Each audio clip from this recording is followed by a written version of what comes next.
From the Newstalk ZB newsroom, this is Newsfix. In this update, a large police cordon's being extended around Auckland's Royal Park Reserve in Massey, where a person was found dead overnight. Officers were called to the park shortly after midnight. Herald reporter Jamie Lith says they've set up a specialist search group tent. There's a police officer standing guard, not letting anyone down the drive. And then there's also police in the area which can be seen door knocking and talking to the neighbours. Several people at a nearby address have been arrested. It's unclear whether it's linked to the death. The Finance Minister's more likely to be handing out lumps of coal than presents at this week's mini-budget. Nicola Willis has been warning of the snakes and spiders left in the cupboard by the Labour government.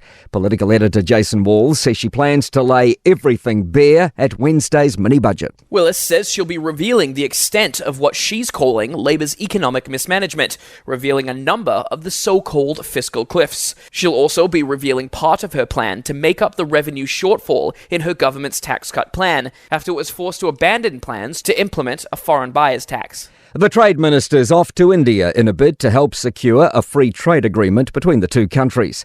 Todd McClay is also visiting Singapore, which he says is New Zealand's most significant trading partner in Southeast Asia. McClay says he wants to get to India as soon as possible, given the government's promises to get a trade agreement across the line. A person's in Christchurch Hospital with serious injuries after a paragliding crash. 5 St John's staff attended to the patient after 10 a.m, seen lying on Heathcote Domain alongside a parachute and helmet. The park's a known landing spot for paragliders taking off from the Port Hills.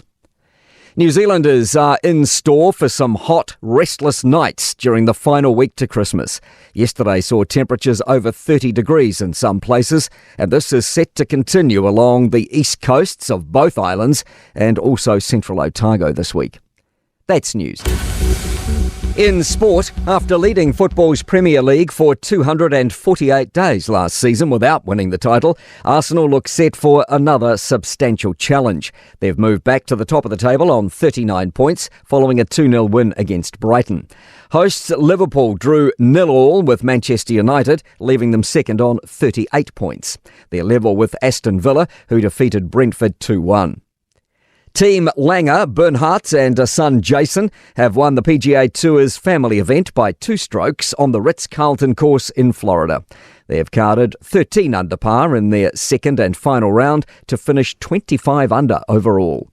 Black cap Kyle Jamieson will rest for the remainder of the one-day international cricket series against Bangladesh after enduring stiffness in a hamstring. Ben Sears will stay on with the squad as cover. That's sport. I'm Malcolm Jordan.